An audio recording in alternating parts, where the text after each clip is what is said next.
Hello Internet, so nice to see you. I guess you guys are familiar with the old saying that there are no wrong notes, there are only wrong resolutions, meaning that every note will sound good when you play it as long as you put it in the right context and you follow it with the right notes.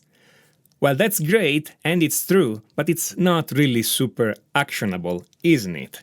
I mean, it would be much more useful if somebody would show you some example of all these, rather than just telling you that there are no wrong notes and then leave you there to fend off and try to find a way to sound good, even if you don't know how to do it. So here I'm going to show you some examples. Now there are thousands and thousands of ways to make the wrong note sounds good. In this case I'm going to show you something that is called approach notes. And I'm going to do this in the context of soloing with triads. I published several videos on the topics lately, and so you may want to review some of those if you don't know exactly how these work, but I can tell you it's a very easy concept, and with just a little bit of practice you can sound really good doing it. Now I know this is not a short video, but I do recommend you watch from beginning to end to understand what's going on and to not miss the critical point of what I'm going to show you. I also recommend that you grab your guitar and follow along. It's much more fun if you play everything I'm doing rather than just listen to me. What follows is a fragment of an online masterclass I gave to some of my students. Here we go. Approach notes are notes that are close by the notes of the triad, okay? The idea is typically you play the approach note and then you play the triad. When I say close by, I mean that the approach note are either 1 or 2 frets above or below a note of the triad. If the note is above or below the note of the triad following the scale, and that's why it's important to know scales after all, then we call those diatonic. Diatonic simply means it follows the scale. If on the other hand the notes above or below it's 1 fret away, we call those chromatic. Chromatic means ignoring the scale and just going 1 fret away. Now approach notes tend to be a bit harder to play because the fingering tends to be strange. So let's say we are still playing our G and F triads, and the idea is that we are still playing it over a G7 or G7 chord or G triad. Okay, so it's the mixolydian sound we were doing before. Now the idea is that, for instance, I'm thinking of the first example here. Before the first note of the triad, before the first note of G, I'm taking the first note and playing the note just above in the scale.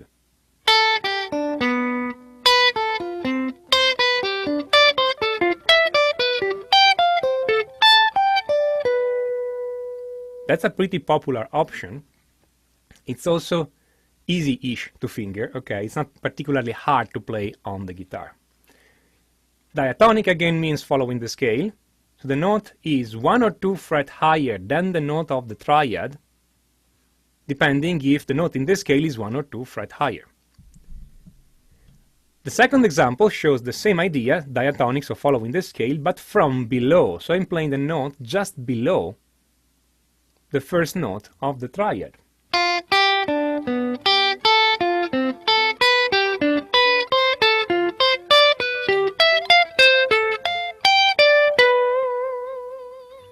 In general, it seems to sound best if the approach note is accented, so it falls on the downbeat.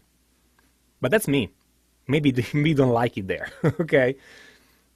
Third example is the chromatic one. In the chromatic one, we just take the note 1 fret below the note of the scale, 1 fret below, regardless if the scale is 1 or 2 fret below, okay?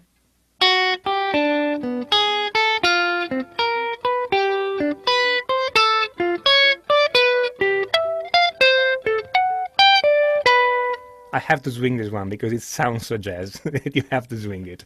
I did diatonic from above, diatonic from below, and chromatic from below. There's one missing, right? The chromatic from above. Why I'm not doing it? Because in general, it doesn't sound good. If you're an extreme metal player, you may like it, but it's much more dissonant than the other options. Okay? I didn't tap it down, but it will sound pretty much this way.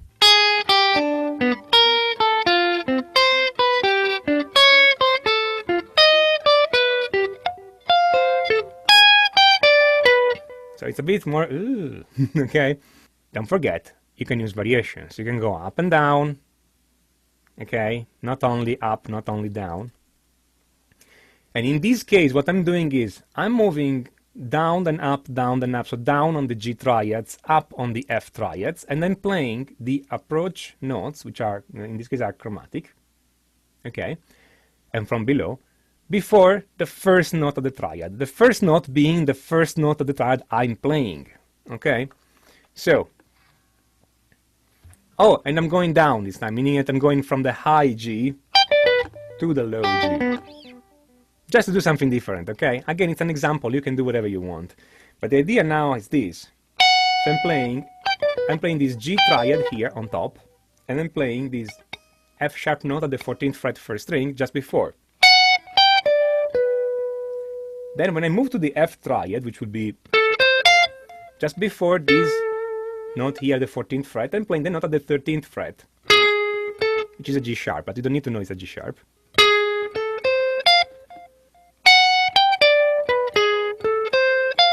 Right?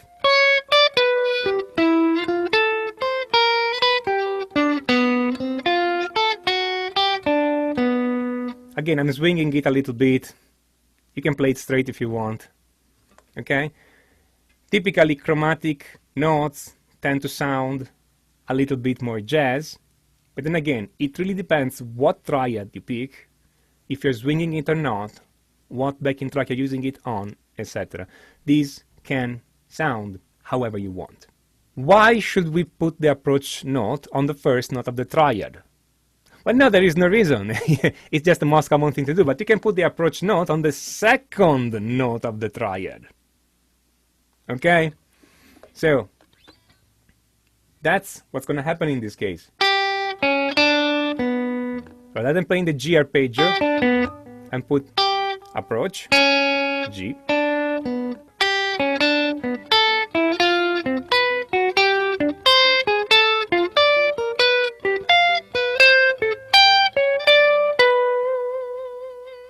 or you can put it on the third note of the triad. Right now, though, I'm a bit tired of doing all chromatic from below, so I'm going to do diatonic from above, on the third note of the triad. Now, that doesn't sound jazz anymore, right? Somehow this reminds me of U2. But anyway.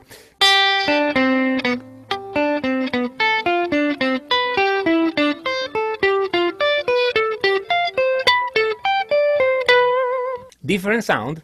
Now it's not jazzy anymore. Okay. And this contains a lot of interesting tension. If you were to analyze this with music theory note by note, all those approach notes will be 11ths and 9ths and other things, and 6ths or 13ths if you want. When you do this, you don't have to know that when you're playing the G arpeggio, that approach note is a C note. You don't need to know that. You just need to know where it is, okay, and play it.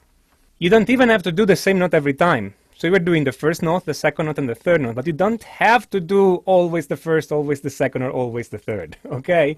You can do the first, then the second, then the third. It can get mental, okay? Those are all diatonic from above.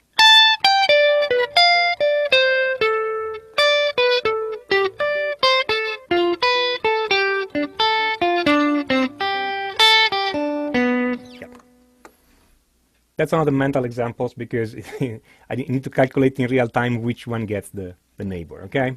You can put the approach note on a different note every time. Again, you want to try those examples, see which one you like the sound of, and then you train those better than the others because those become part of your sound. If you want to play some notes on different strings, the approach notes make more sense for you on a different string or on a different fingering. If you want to play the triads in a different way, you are absolutely free to change them as much as you want.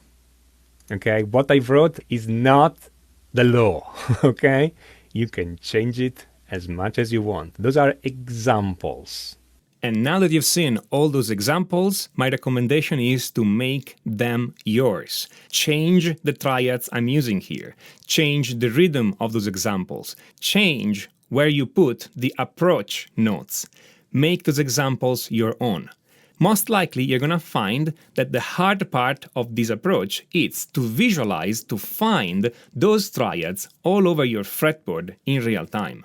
If you need help in visualizing your fretboard, in really learning the neck of your guitar, then I recommend you have a look at my course, Complete Chord Mastery. Complete Chord Mastery, it's not a book. It's a complete video course that takes you from the basics up. We do everything you need to know about harmony and chords on your guitar. All the theory is done straight on the fretboard. There is no theory for the sake of theory here. Everything is immediately practical, and everything is developed through exercises, so you know how to apply these immediately on your guitar. If you have just a minute, click on the link on the top right to check out Complete Chord Mastery.